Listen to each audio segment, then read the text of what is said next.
and welcome to the UVA Center for Politics new book series.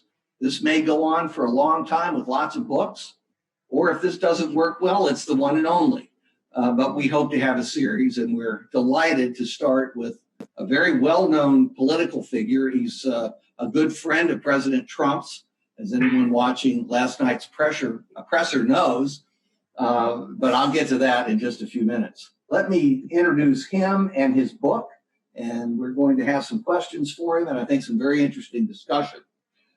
Jonathan Karl is the chief White House correspondent and chief Washington correspondent for ABC News and the president of the White House Correspondents Association.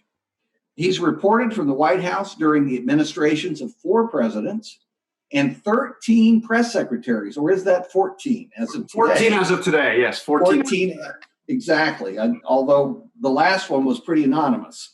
So I don't know if maybe 13 and a half. Let's settle there. And he's covered every major beat in Washington, including Capitol Hill, the Pentagon, and the State Department. Jonathan also has a long history of reporting on Donald Trump, beginning in the early 1990s, when Jonathan was a reporter with the New York Post, and including Trump's first network interview of the 2016 presidential campaign cycle. And you know, John, just in reading that intro, you sure do sound like a first-rate reporter. That's my evaluation of it. And I'll ask you about the president's comments in just a moment, but this will be the first of many plugs because it's a terrific book, and I've actually read it. I didn't just read the cover flap. I read this wonderful book, Front Row at the Trump Show. Publisher is Dutton. You'll want to go to Amazon.com and order it. And I read a lot of political books in my life. I really enjoyed this. It was all read, Jonathan, on the balcony of my pavilion, watching the 2 people who are left at the University of Virginia sunbathe. This was more interesting than they were. And I really enjoyed it. There are a lot of anecdotes, as one would expect, about Donald Trump, but there are also some real insights into his character, or lack of it, depending on your point of view, and why he does the things that he does, which I think many of us puzzle about constantly. So, Jonathan, before we get into a lot of the specific questions here, let me ask you to describe for our live stream viewers what happened last night, and did President Trump really mean it? Well, this was, these briefings, he's doing them obviously every day. Sometimes they go upwards of 2 hours. And almost every briefing seems to feature a moment where he lashes out at a reporter.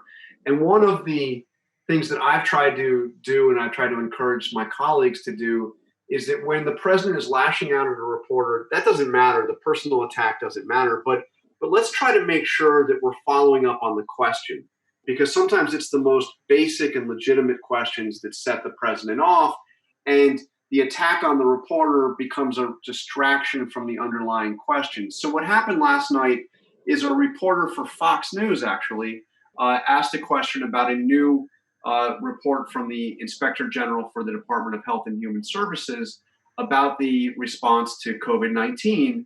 It was a good question. This reporter was specifically asking about an element of the report that said that hospitals were frustrated with the long response time to getting test results back from the lab. So, they may get the tests, they may be able to administer the tests to find out if somebody has coronavirus, but it takes upwards of a week to get the results back. And this Inspector General report said that of the 300 plus hospitals that were interviewed, this was a persistent problem and a persistent concern. So Trump got angry at the Fox News reporter, shut her down, and in shutting her down, demanded to know what was the name of the Inspector General. What is his name? So I was sitting behind the Fox reporter. We have an interesting seating arrangement right now because there's fewer reporters and we try to keep socially distant. And I, raised my hand and said, well, actually, here's the name of the woman who is the Inspector General for the Department of Health and Human Services. And the report wasn't her opinion. It was based on this survey of 300 plus hospitals. So the question, Mr. President, is when do you think that these issues with testing will be resolved? When will they be able to get a timely response? And he demanded of me, well, when was she appointed? When did she become the Inspector General? When was she appointed? And I said, look, I don't know. I'll get that answer for you. Well, no, you better just get me that answer. I want to know when she was. So he went on to somebody else, and I quickly looked and got the information. Mr. President, she was appointed in January of this year. In other words, during the Trump administration.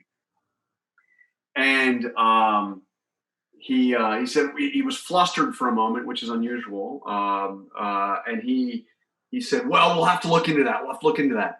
And then he came back to me a little while later and said, but how long has she been in government? And I said, well, no, she served in the previous administration in a different position.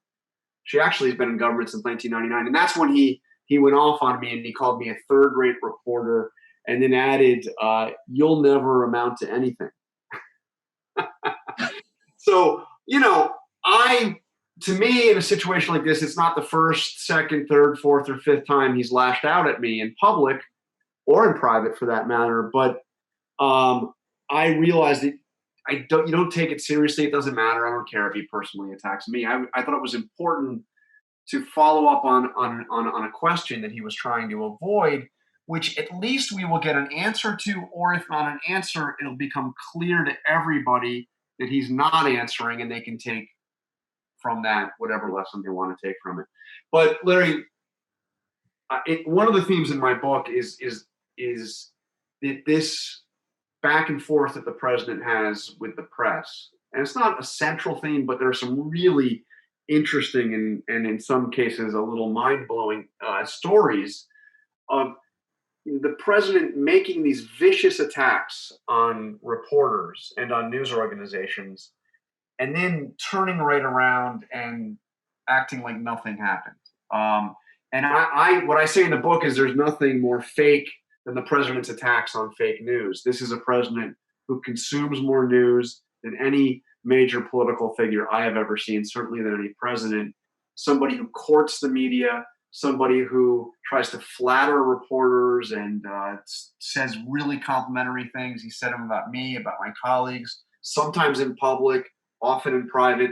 So the attacks can be vicious. They can sound really hurtful. I think they could, in some cases, be dangerous if they provoke people, to make their own, not just verbal attacks on reporters. But he doesn't mean them. And I mentioned to you right before we started here, after he went into this thing, you are a third-rate reporter. You'll never amount to anything. And by the way, he stepped aside and he whispered to Pence, but you could hear it was like a stage whisper. He's a wise guy. That guy's a real wise guy. He called on me a few minutes later. He called on me again, as if nothing had happened. You got another question? Okay. So, does he mean it? Not really. And that's critical, I think, to understanding it. You don't have to like what he does. Most of us don't, at least the attacks and so on. They're just out of place and unpresidential. But he's always struck me, John, as a kind of fast-moving thunderstorm. And he lashes out with thunder and lightning. But like most thunderstorms, it's gone in 5 minutes. And then the blue sky can appear. And he gets it out of his system. And he's acting on the stage, and he assumes you know that and that you are also acting on the stage. Is that a fair summary of what you said? Yes, and he's a big fan of professional wrestling, WWE. He's a big fan. And, in professional wrestling, you've got to have the heel. You got to have the villain. And that everybody, but it's all part of the game. And for him, the press is the best villain.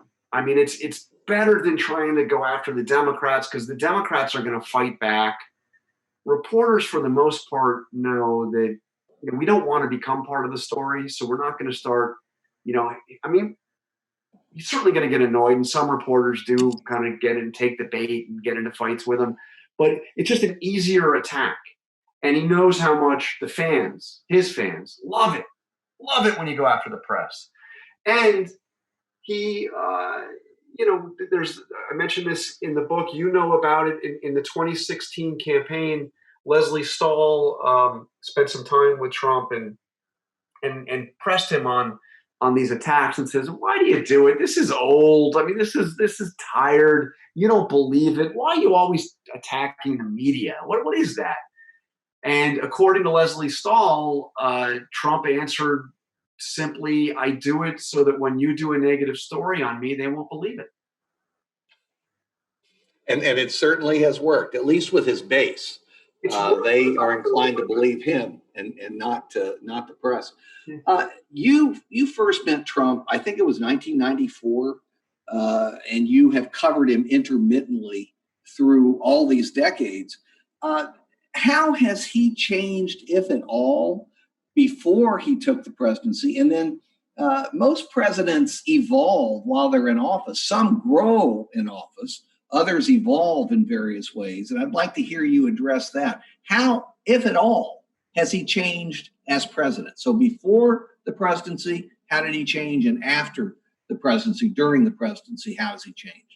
Well, first of all, I first met him in 1994. I called him out of the blue. I was a young reporter. I was working for the New York Post at the time. I'd only been on the job for about 6 months. I didn't know Donald Trump at all. But I called just the general number at the Trump organization and pitched the story, which he took. And there you see the photo. I think you have it there. Can everybody see that? I've got my own copy here. But this is a photo from our very first meeting. And if you look at it, and by the way, the story of the photo is kind of interesting too, because that photo was snapped while I was walking around with him in his residence at Trump Tower doing a story. And the story was a classic New York tabloid story.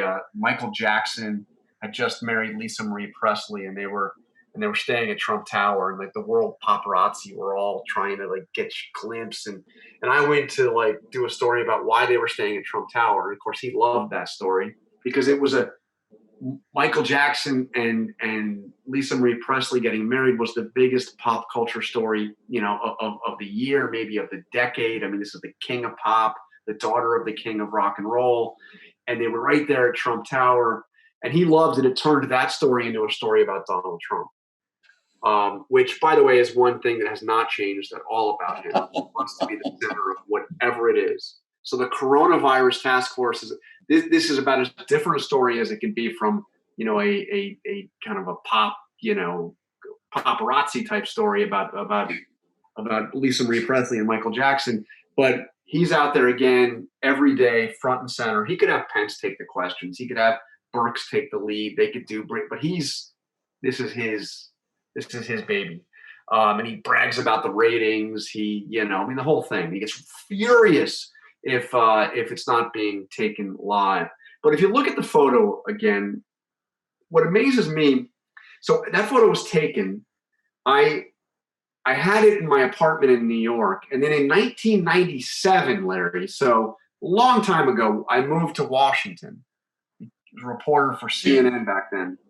And the photo went into a box of old photographs. And it was literally in my basement. And I made a couple of moves. And, you bring some, those boxes that you bring that you don't open. And when he got elected president, I was like, oh, I remember that picture. I wonder if I still have it. And I went down and I found it. And it looks a little bit like it's like something frozen in amber. Look at him. That tie, it's a black and white picture, but that tie is red. It's too long. The suit is the exact same dark suit that you see him wearing now. It's probably a couple sizes smaller than the one that he wears now. But the expression, the hair, it looks amazingly like he does now. I mean, I look different, I hope. But that Donald Trump that I saw, who was running around boasting to me about how he had the greatest, building in New York, and that's why Michael Jackson chose to be there for his honeymoon, and exact same guy. I mean, exact same guy. But when I was doing that, I never thought that he would get into politics. I mean, he had thought about running for the Reform Party, you remember? And I probably didn't even know about that. I was just there because it was kind of fun. And I thought this was something that my editors would like. And they did. They ate it up. But I've got another photo, and I think you guys have it. It's of the day that Barack Obama met Donald Trump for the first time. And it's in, I think we might have a couple of these photos. It's 2 days after the 2016 election. So it's also the first time that you see Donald Trump in the Oval Office. And I happen to be one of the handful of reporters that was in the room. That's actually not the shot, but that's the cover photo. That's not either. Go through. We'll get to it. But I happen to be with this group of reporters that was there. Maybe you don't have it. So I'll describe it. We go into the Oval Office. He has met with Barack Obama for about an hour, and the meeting was only supposed to be about 20 minutes or so, and it went long. They were alone, just the two of them, and I go back and do some reporting about what happened in that meeting. There's been precious little said about it, besides what you've heard either Obama say, which is really just about nothing, or what Trump has said, some of which you probably can't trust. But it was a fascinating moment, because I walked in and I saw a side of Donald Trump that I had never seen. He seemed humbled. He seemed a little bit like almost freaked out by where he was and what he was about to inherit. Obama had just gone through a whole series of things, of the major concerns he was going to face, everything from North Korea to, how he was going to handle the unraveling of Obamacare and what the impact of that would be. And it's the only time that I had ever seen a meeting of Donald Trump where he was not in charge. Trump's always the center of attention, and he's always calling the shots. But this was Obama's meeting. Obama was still the president. Obama called the press in. Obama started the remarks. Obama turned it over to him when it was time to hear from Trump. And Trump's body language, the expression on his face, he seemed like, it was almost like I was imparting too much of my own thoughts, but I got the sense that he was saying, "Oh my God, what did I get myself into? And this is going to be, this is real now." And I have to say, I never saw that again. I never saw it before, and I never saw it afterwards. The bravado and everything else all came back, but there was a moment where you thought, well, maybe the weight of this office and the weight of this experience is going to change him. I actually don't think he's changed at all. I read that section of your book, and I was struck by that one word. You said he was humble. Now, Yeah. Humility is a word you never associate with Ever. Donald Trump. That's the first time I'd ever heard it applied to him. But what was also interesting in your recounting of that is that Obama obviously treated him fairly well, and I think Mrs. Trump was meeting with Mrs. Obama and so on. And Trump, maybe it hit him for the first time. This is it. I'm actually going to be president. I'm going to live here. But he bubbled over, and he kept saying and tweeting that he was going to be consulting President Obama about all kinds of things, and he looked forward to it. And as we all know, and correct me if I'm wrong, but they have never spoken again, except briefly at Bush Sr.'s funeral. I think they said hello, and that was about it. Is that correct? Yeah, and that was a very quick hello. There's one. I mean, they did see each other obviously on the inauguration, and that's it. So they did share that ride up to. But no, there was never any consulting, never any advice.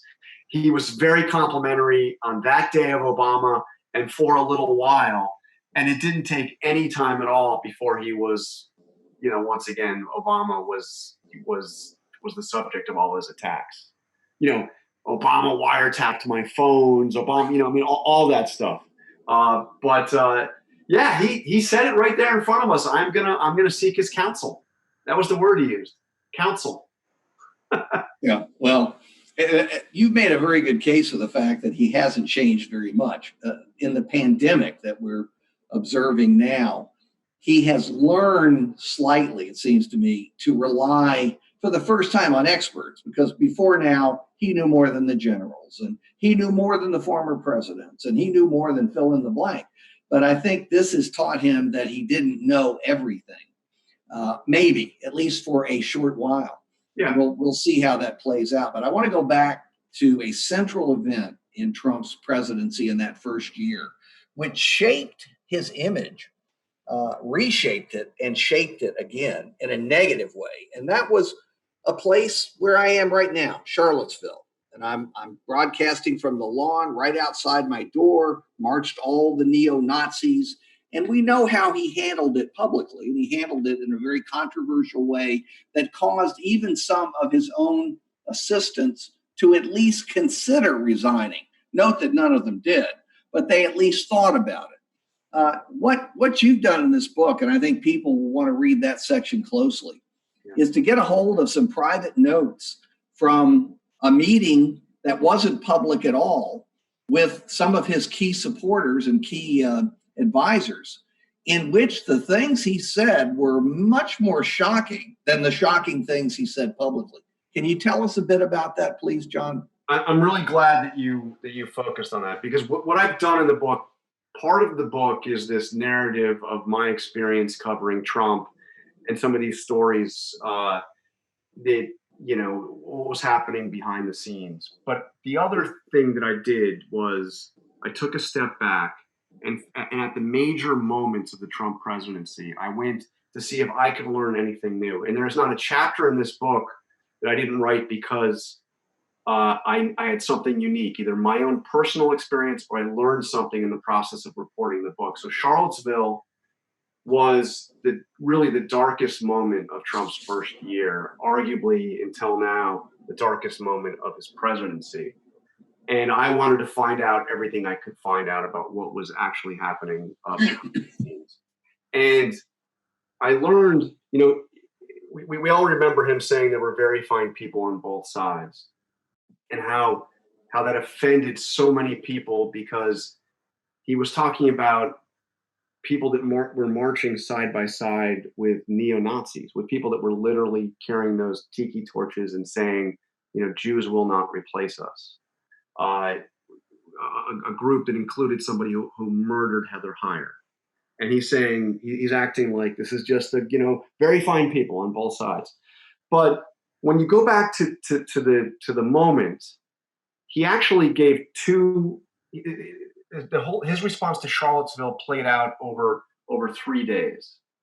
And he made the first set of comments, which were criticized, but are now largely forgotten, because he didn't specifically call out the neo-Nazis and the white supremacists. He didn't name them. He just condemned the violence.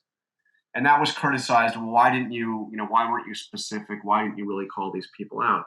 So the second response, which is entirely forgotten, was a scripted speech that he read from teleprompter, where he did everything you would expect a president to do in that kind of a situation. Although it was a bit stilted, and because he was reading from teleprompter, he condemned the KKK, the neo-Nazis. He said the things that people have been calling on him to do.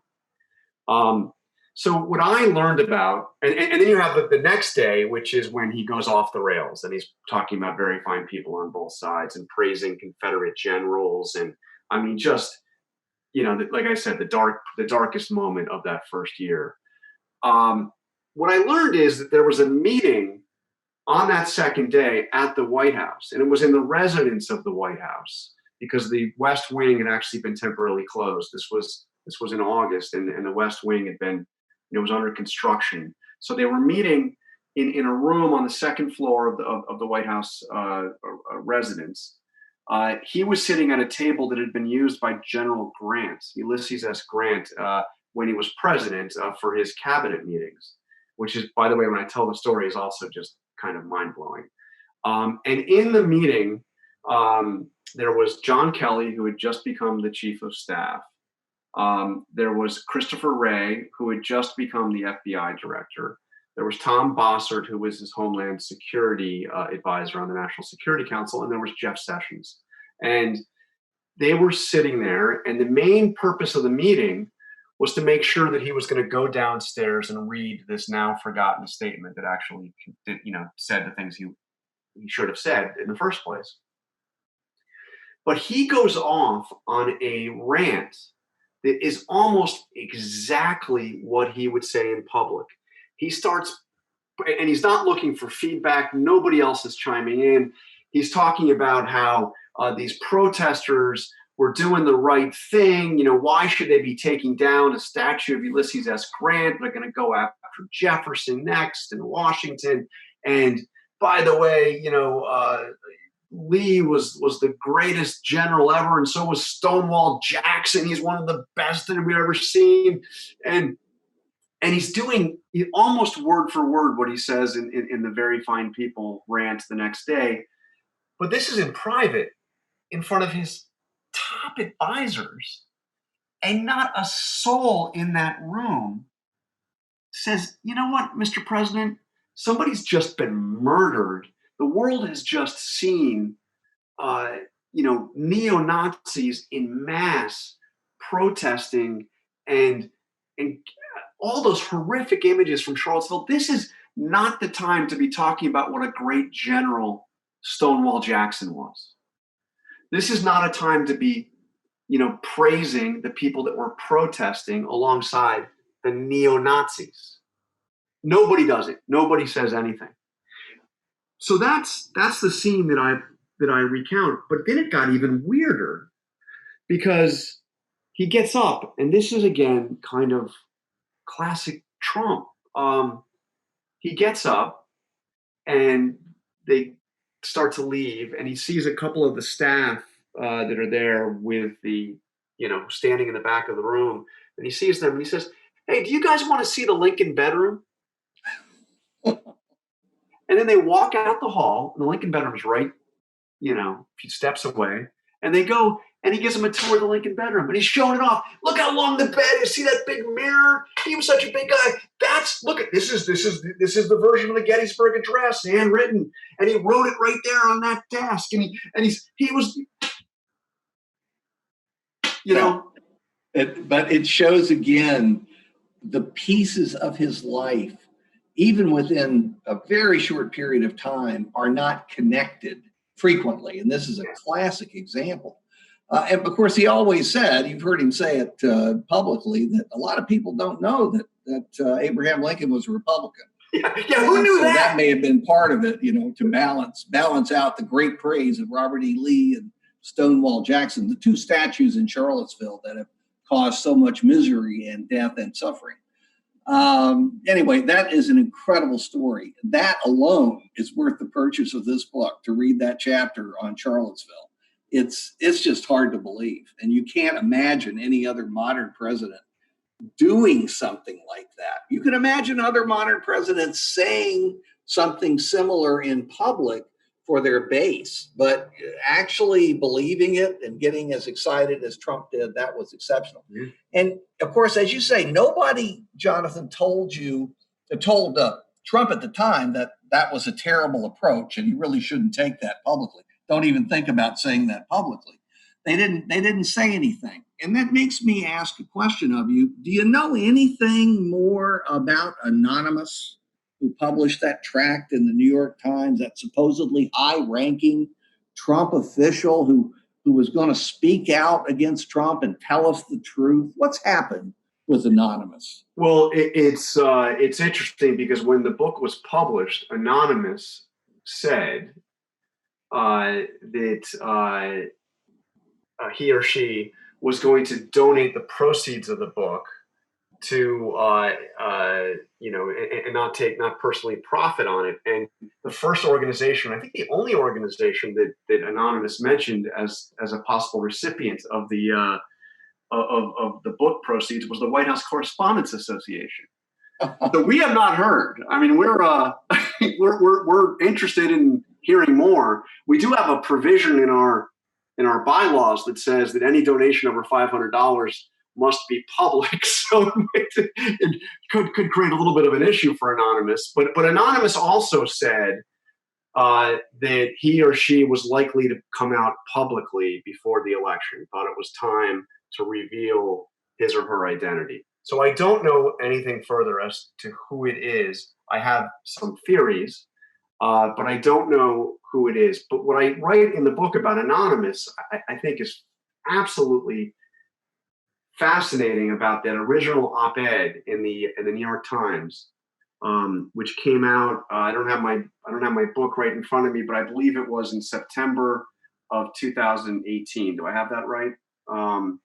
But it came out at what I believed was precisely the time when the notion of an internal resistance of staffers who were trying to guide the president and protect the president himself and protect the country from his most self-destructive instincts and tendencies, that entire concept had disappeared really at almost precisely the time that article appeared.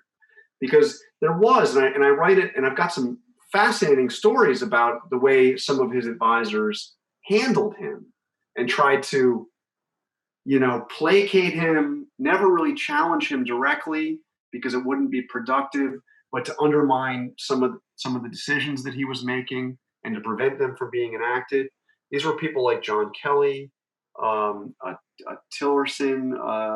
Jim Mattis, who were quite explicit. And one of the things about the book, John Kelly gave me permission to use all of these conversations that I had had with him in real time while he was chief of staff, that he had told me off the record. He gave me permission to use them on the record. And Kelly was very candid with me while he was chief of staff that he was constantly trying to stop things that the president wanted because he felt that they would hurt the president, hurt the country. His rationale for it is he doesn't really want this. He sounds off, but he doesn't really want to do these things. But the constant thing I would hear from other White House officials, besides those I just named, is, and I heard this from several, they would say to me, "You think it's crazy what is happening.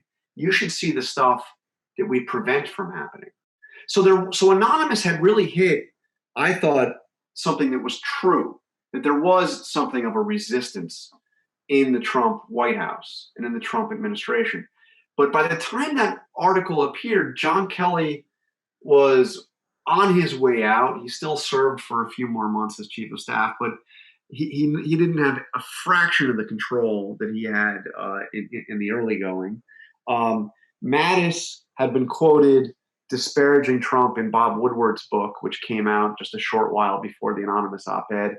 And Mattis was on the way out, and Trump no longer trusted him. Tillerson had long since been fired. So, and then we were pretty soon to the point where you had a new chief of staff who wasn't even a chief of staff.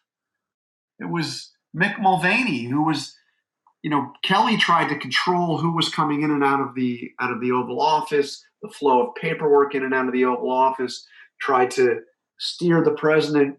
Mulvaney said explicitly from the day he came in, "My job is not to manage the president. I'm here to manage the staff, to serve him, whatever he wants. I'm not trying to control the president." So I don't know what's up with Anonymous. I don't know if I assume Anonymous is no longer in the administration. I question whether they were there much longer after that op-ed was written and when the book came out.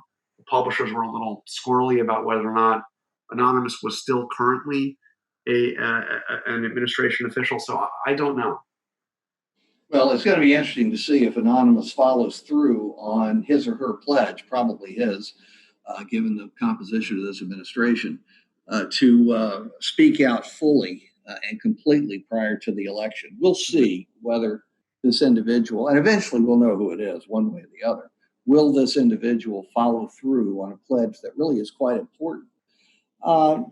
What you said, John, and you discussed some of this in the book, which we ought to show again, front row at the Trump show. I'm showing it, and I think the technician is going to show it a bit more too.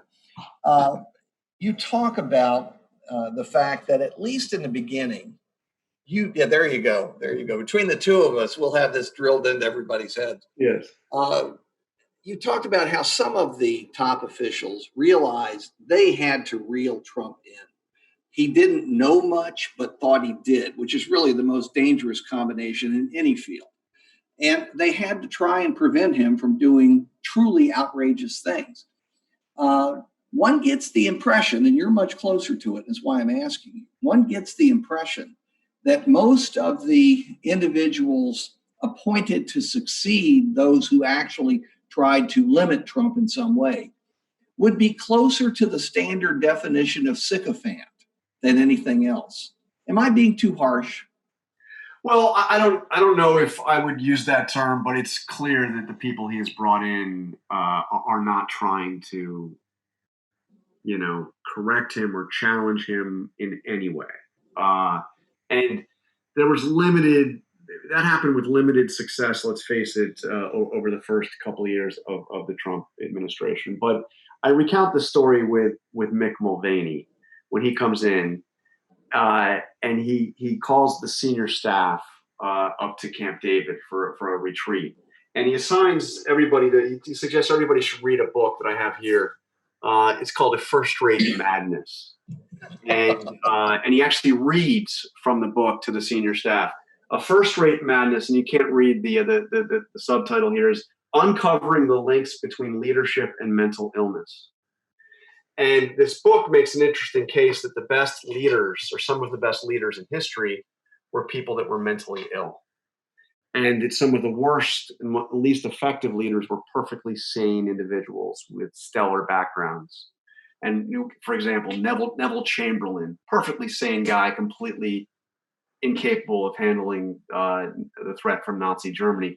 Winston Churchill, bit manic, arguably, this author anyway makes the case, a degree of mental illness, and just the leader for the times.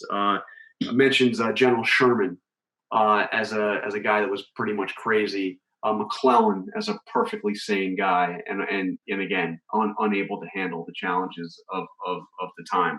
So Mulvaney seemed to, in bringing this book out, which was written before the Trump era, he seems to be making the case that Donald Trump may well be mentally ill, but that's actually a good thing, because a little crazy might mean, great for leadership. And the corollary to that is, don't try to control the guy. You think it's crazy, but it's actually genius, whatever he's doing. And that was the approach to Mick Mulvaney. So is that being sycophantic? I'll let others use the adjectives, but he did not see his role as trying to challenge the president. He saw his role as doing everything he could to follow whatever the president wanted. You say go, that way I'm going to go 100 miles an hour and do whatever you say. And that's the way most of the people that are around him now are. They're not in any way, a good president wants to have, a good leader of any kind. You would think you'd want to have people around you strong enough to challenge you, so that when you make a decision, even if you didn't change in the face of that challenge, you are strong enough to know that the decision withstood scrutiny. Well, that's fascinating. Although I got to tell you something, John. In an event, whether it's this or a live one, promoting your book, never ever push someone else's book unless it's the Kennedy Half Century. That's okay. The Kennedy Half Century is on the bookshelf back here. Yeah, yes, of course absolutely. It is. Of course it is. But anyway, what you say is so fascinating. Do you think? Let's say that we go through the election and Trump is reelected. Yeah. And I know a number of people watching this have just had heart attacks, but we're talking theoretically here. He's reelected, and I don't know what the margin will be, but let's say it's a little bit higher than it was the last time, since he lost the popular vote by 3 million. Do you think that second term will be pretty much a continuation of the first, or do you see Trump with the characteristics that he has shown for the decades you've covered him? Do you think the second term will be different, and if so, how? Well, I think that it's hard for me in some ways to imagine a second term, because the president loves the fight, loves the campaign. He actually did two things that were, I thought, highly unusual. You can correct me, and maybe you'll have examples from history that are like this, but I couldn't think of any. He had his first campaign rally after the election before he was actually sworn in. So he didn't even wait until he was sworn in as president to go out and do another campaign rally. And then I think he holds the record for the quickest to create his reelection committee. He actually filed Yes. papers to create his reelection committee on January 20th, 2017, as soon as he was sworn in. And one of the things I mentioned in the book, I dug up this fascinating, and by the way, the audiobook has some gems in it because I use some of the old sound in the audiobook. I narrate it, but I also go back and play the clips from the old interviews and some of the events I described. But one of the things I dug up out of the ABC archives was an old interview that Barbara Walters did with Donald Trump in 1987. And it was for a story in 2020, which was a hugely popular news magazine back then, absolute heyday. Tens of millions of people watching on any given day. And Trump was making a trip to New Hampshire. It was his first political trip to New Hampshire, 1987, and it's a fascinating story. By the whole trip to New Hampshire, because he spoke to a Rotary Club in I think it was Concord, and the New York Times wrote a story about it and noted that he had bigger crowds than Bob Dole and Pat Robertson and all the other candidates who had been running for months, actual candidates. So I'm sure Trump loved that. But Barbara Walters tries to ask him, would you ever run for president? And he says, no, I'm not going to do that. And then she says, well, what if you could be appointed president? Would you take it? Which is like a strange question, right? I mean, you ask this guy, what if you didn't have to run and you could just be appointed president? And he's like, oh, that would really be something. And I played the sound in the audiobook because it's wild to hear his mind kind of going through the answer. He was only like, how old was he then? Was he 41? He was very young. And he says, no, I wouldn't like that, because what I really enjoy is the fight. It's the competition. It's the quest to get there. So I wouldn't want to be I would want to run. So in some ways, I took from that, and I think he's still there, that he likes campaigning more than governing, which I guess a lot of people in politics do. So what's it like if he doesn't have a campaign to look forward to? I think it would kind of drive him nuts. Well, unless he has plans for a family member to succeed him, Right. then he could continue to hold rallies and just bring the family with him. But that assume. Go ahead. As much as he does love his family, I don't know if he'd be as excited about a Don Jr. or an Ivanka administration as a Jared. Jay, there you go. I just. He's not the most selfless guy. I don't know if you know this, but You're kidding. No, there's no way. Look, I'm going to ask a couple more questions, and then we're going to go to some questions that were submitted to us by the public through Twitter or email or whatever. But I want to go to the current situation. Now, I guess you've been there, or at least have watched all of these pressers that Trump has had. And of course, the number one statement I've heard him make about it is how many millions of people are watching them. So, this is still in the same context as everything else. But have you noticed any changes in his demeanor or his deference to others? Or are some of us imagining that? Well, he's, first of all, this is new in terms of the way he's approaching it. He discovered the White House briefing room, which he had not used for 3 years. And he loves the imagery. He's so much about the visuals, but he loves the imagery of being surrounded by his team of experts.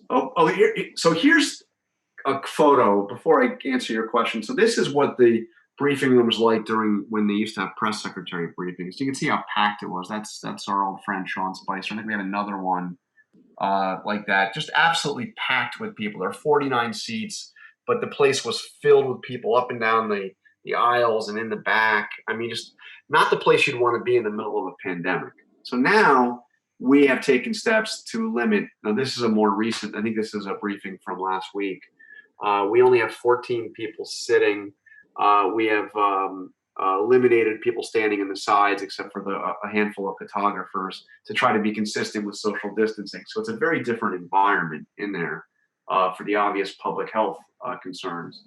But his demeanor, he certainly over the course of this crisis has gone from talking about it like it's not a very serious thing, kind of like the flu, and we'll just kind of deal with it, to really realizing, and he does have a friend who got a very serious case of coronavirus and went into a coma. I'm actually told the friend, and I won't use his name because I don't think it's been out there. It's not a public figure, but a friend of his from New York is doing better. But I think that hit him because it was like, oh my God, it's like he found out his friend had it. And then the next day he found out the guy was in a coma. It was like, oh my God, maybe this really is a serious thing. Again, he can visualize it. He knows the guy. He can visualize the guy being in a coma in the hospital. And he heard the projections of potentially, hundreds of thousands of deaths. And he became more serious and more somber about it. But even in the same press conference where he's talking about grim numbers, he'll marvel about how he has more Facebook followers than anybody else, which is not true, by the way. But he'll marvel about it. Don't tell him, but Obama has actually millions more. Oh my God, they're probably Russian bots. Yeah, I mean, don't tell him. But I think to get to your larger point, which is his relationship with experts, I do think that his rhetoric has sometimes often been completely at odds with the experts, whether it be talking about miracle cures or opening up the country in time for Easter and packed churches and all of that stuff. And that's been something that many have found troubling. But when it comes to his decision points, so far, on every major decision that he has taken since this crisis has really hit in a big way, the decisions have been the decisions recommended by the experts. That's very interesting. So he's learned to defer at least a little bit to experts, and he seems to like some of them, not necessarily Fauci, but a couple of the other people who are with him on those presser stands. I got one other question, then we're going to go to the audience questions. Looking back at his 3.5 years in office, he's been angry about lots of things, but probably the two things that have made him angriest are Russiagate and impeachment. How would you compare his reaction to those two? And did he learn anything by the time of impeachment thanks to Russiagate? Well, I think that's another classic example, by the way, of the efforts by those close to him at the West Wing to stop him from making decisions that would have been destructive to himself and to the country, possibly. But his musings about firing Robert Mueller, and he never, he was basically stopped from pulling the trigger by several people, most prominently Don McGahn, his White House counsel. But I think that he learned. He was generally outraged by the Russia investigation, but he also learned that outrage was something that his base enjoyed, and it was that he could really get a rise out of people in his rallies, and beating up on the Russia. He, it became. I mean, I'm not saying he wanted the investigation to be there. He didn't, but he learned to. That fighting an enemy like that could actually pay dividends, and then he carried that through the impeachment process, and he goes by gut. He goes by. I don't think there's ever much strategic. I think that another phrase from that same Barbara Walters interview that he gives is that The prize fighters, he says, have a phrase: you go with the punches. You don't go into the ring with a strategy. I'm going to do 2 lefts and I'm going to come at him with a hook and then I'm going to go. No, you go with the punches. And he's always going with the punches. So I think he was genuinely, outraged by both of those. But he learned that fighting back was something popular with his base, and he also learned that he could say things over and over again that were not true, and it, his opponents wouldn't believe it, would call him out on it, but his supporters would buy it. The one that still gets me is he says that the whistleblower was completely wrong about the call. And we saw the transcript, and the transcript shows the whistleblower was completely wrong, made it all up. Well, Larry, as you know, that whistleblower complaint tracks almost a verbatim with what was said on the actual transcript of the call. But he says it over and over again, and he learned he can do that. And several polls have shown that his base believes precisely what Trump says about matters like this. It doesn't matter what the facts are, what the truth is. And the truth has been quite a casualty in the last 3.5 years. Let me ask Tim Robinson of the Center for Politics to read the first question. Tim? Thanks, Professor. So our first question comes from Kathy via email. And she says, the president seems to be treating the daily COVID-19 news briefings like they're part of his re-election campaign. How should the press handle his subversion of this important part of journalism, which is aimed at keeping citizens informed about a major event? Well, I think there's a couple ways to look at it. One is, one of the questions is, do you carry these briefings live and unfiltered? And they have gotten increasingly political. He actually brought Kevin McCarthy out to one of these because he had been at a meeting and made comments about he hopes he's the next Speaker of the House. It was literally campaigning from the podium in the briefing room. So there's a question of, do you carry the briefings live, or are you just giving him a platform? I think one of the most important things, and I would love to hear Larry's ideas on this, but what do you do? We have this, back when when all the broadcast news was, you had this notion of the doctrine of equal time. What do you do with, Joe Biden can't get a word in edgewise on anything anymore. And he can't do campaign events. It's because of the crisis. It's a real question of how do you, if the president's going to be political at these things, how do you make sure that you have some equal time to the other side? So those are questions. Do you carry him live? What do you do to get some perspective from the other side? But then there's the question of us as reporters. We have to cover them. I have to be there. That doesn't mean the networks have to carry it live. I think that's a very legitimate question. But I have to be there. There's real information that comes out of these things. There is politics, obviously. The president says things that sometimes, maybe often, just are not true, and you have to correct and challenge and all of that. But these are important news events as well. It's also important to give the full context to those events.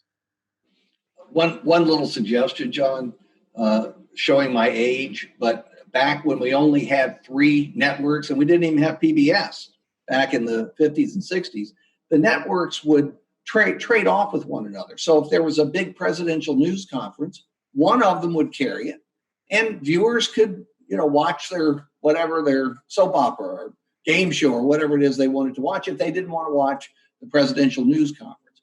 And eventually that became true with other major events. In this case, of course, every presser will be carried live and perhaps repeated by Fox News. So viewers who want to see every word that's spoken from the White House press room can tune into Fox. And everybody else can see a package from you later on. Maybe it's a half-hour special report every night about the new developments in the pandemic, and that could be part of the special report. But, covering this live and roadblocking it on all news channels when there's so much misinformation being put out there, mainly by the president, and so much politics, purely campaigning for re-election, I think the networks really need to rethink this. And I'm shocked that they haven't. This is a serious question. Well, the broadcast networks like ABC have largely shied away from now carrying them live. We were all carrying them all live. We will now carry it live if we have an indication that there is some real news about to be announced. If there's going to be a major change in policy or something, we will dip in and carry that. But we're not carrying them live the way we were. But the cables all are, for the most part. Although they go on so long, even the cables drop after a while on YouTube. I mean, not Fox. Fox is gavel to gavel. Yeah. Yes, the old model of covering conventions. And that's going to be a giant problem too. How in the world, suppose Trump follows through on his insistence that the Republican convention will go on as scheduled in Charlotte with maybe 50,000 people counting press and guests and visitors on top of the delegates and alternates and political folks and hangers on. Whereas the Democrats meeting the week before have mainly a virtual convention. So they don't have anything to cover except maybe, a canned speech or two made out of somebody's basement. Yeah. How in the world will they ever make equal time, serious equal time available to both parties? They're going to have to do some serious thinking about that too, because it will affect the election. Absolutely will affect the election. No, that's a great question.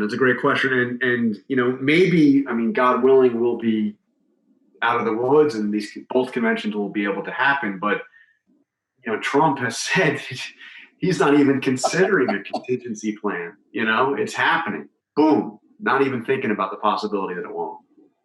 Yeah, he'll give them all masks. There'll be a mask on each chair in the convention hall. Let's get another question. Last question, Tim, from our audience.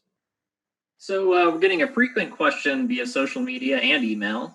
And these people ask, how come in the briefings, journalists in the room are not pushing back with fact-checking and defending each other more when attacked? Well, it's a good question. And I think you are seeing a fair amount of that and more of it. I know that's what I do when I go in there. In fact, the question that earned me the title third-rate reporter, I was directly following up on a question from the Fox News reporter who the president had beat up and insulted instead of answering her question. So I came back to her question and followed up on it. And when he, when he started pushing at me and saying, the inspector general, when did you, when was she in government? And he pointed out that, and I pointed out, well, she'd been in government the previous administration, actually the previous two administrations. Smoking gun, Obama. And then it's hard because he has the podium. But what I was saying was, up on the stage, everybody except for you and Pence also served in the previous administration. Dr. Birx, Dr. Fauci, Admiral Giroir, all served under Obama in one form or another. So that's not a smoking gun, sir. But he'll shout you down, and then you go. But we do, like, fact checking is now a central part of covering the White House under Donald Trump. It is central to our jobs. John, I hate to bring this to a close, but we're out of time. I think it's been a fun discussion, certainly for me, and I hope for the audience coming in through live screen and other methods. And I'll tell you, I really feel that this book is going to make a difference if people have a chance to get it. And they certainly have a chance because they are quarantined at home. They have no excuse. It's like now when you call friends and family, they have to answer because they're inside. So this is the same thing. Again, front row at the Trump show. You want to get this book by Jonathan Karl. It's a fun read. It will help make a day go by while you're in quarantine if you can keep the kids quiet. That's your job. John, thanks a million. Thanks to you. Yes, there you go. Put it up again. And thanks also to your two assistants, your daughters, one of whom is in my class, Anna. They did a great job, and they even did your makeup well. Yes, they did. It's unbelievable. They were fantastic. So, the book it zoomed.